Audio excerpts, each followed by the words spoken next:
اعوذ باللہ من الشیطان الرجیم، بسم اللہ الرحمن الرحیم۔ ہر انسان کی زندگی میں دو زندگیاں اور دو موتیں ہوتی ہیں۔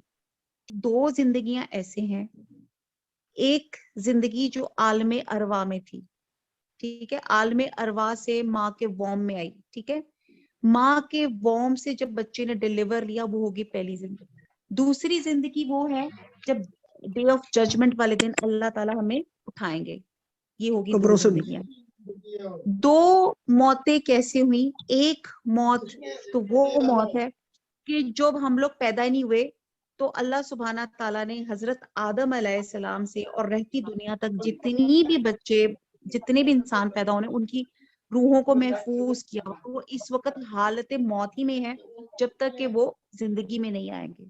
اور دوسری موت جو ان کو فزیکلی ایک ڈیتھ جیسے آئے گی، جیسے کل نفس ذائقۃ الموت۔